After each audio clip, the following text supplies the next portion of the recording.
Okay, today, this is my favorite build that I've ever done. I'm so proud of this one. This is part 2 of the Craftember series, and I'm so excited to show you guys this build, which is this miniature truck that I crafted completely 100% from scratch. I'm so excited, like I'm so...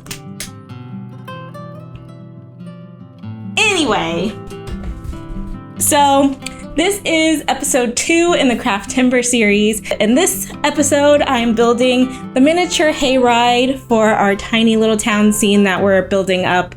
Every couple of days, I post a video about the newest thing that I've built in the little world that we're creating here.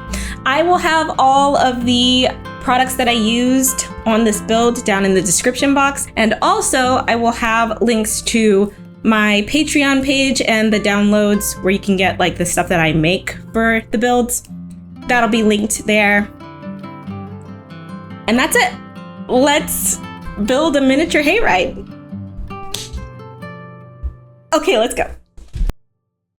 In this completely made up world of our Harvest Festival diorama, everyone has a role to play. And the role of Harvest Festival hayride has fallen to Mr. Shankins. He's a gruff guy on the outside, but on the inside, he's got a heart of gold. And he's been looking forward to this Harvest Festival all year.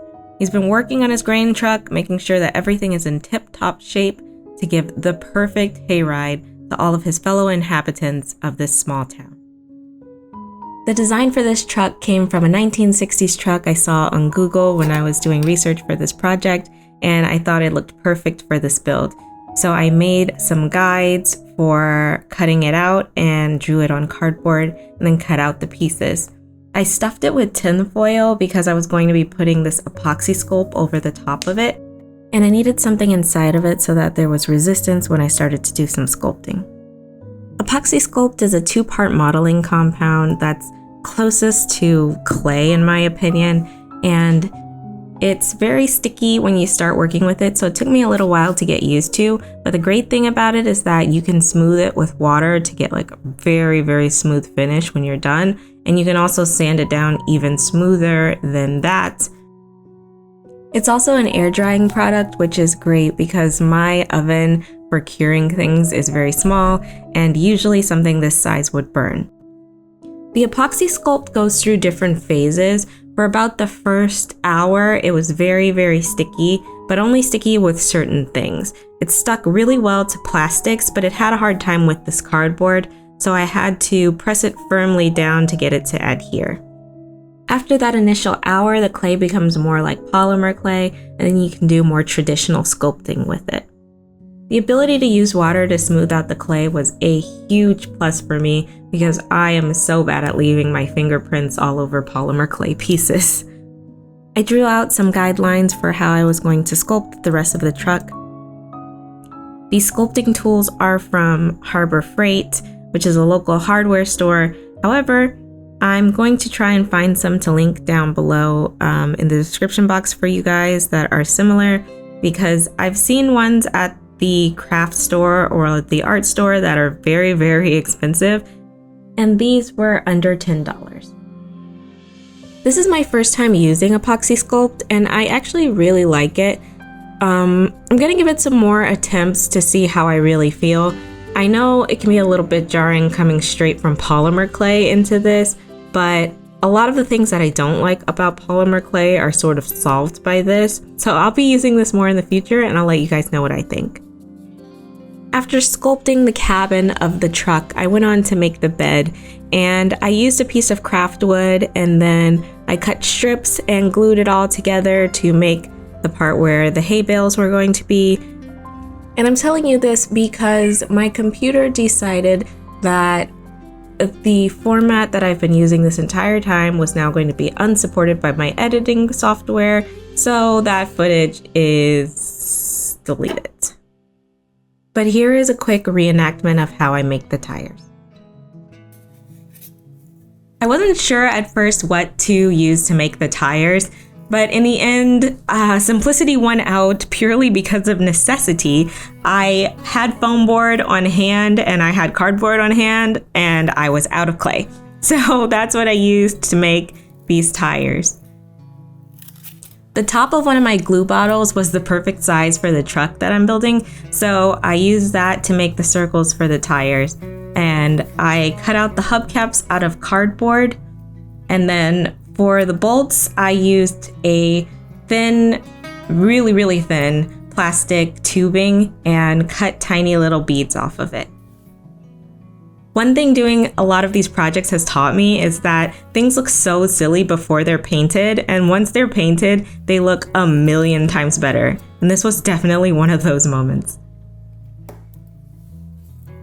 Originally, I wanted the wheels to actually be able to spin, and I used some wooden dowels and fed those through a strip of balsa wood, and that worked out, but I made them a little bit too high and they were bumping into the bottom part of the truck. So in the end, I just hot glued them in place and made it so that the wheels don't actually spin. Once I had the basic shape of the truck all worked out, I went over everything with black acrylic paint and glue, and then I let that dry and started painting on the red colors. I used different color reds for different parts of the truck to make it look like it had been painted multiple times, and also to give it a little bit of a weathered, rusty look.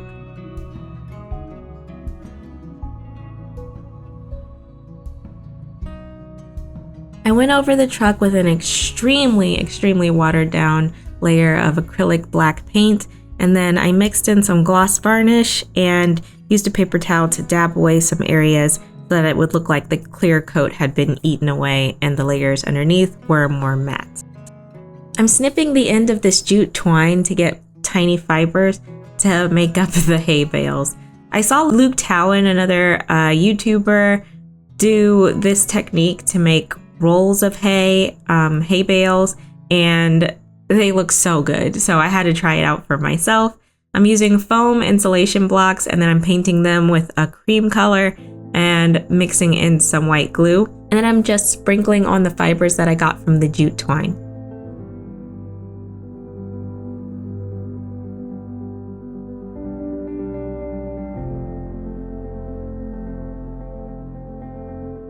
The very last detail that I honestly almost forgot about is the windshield and the windows.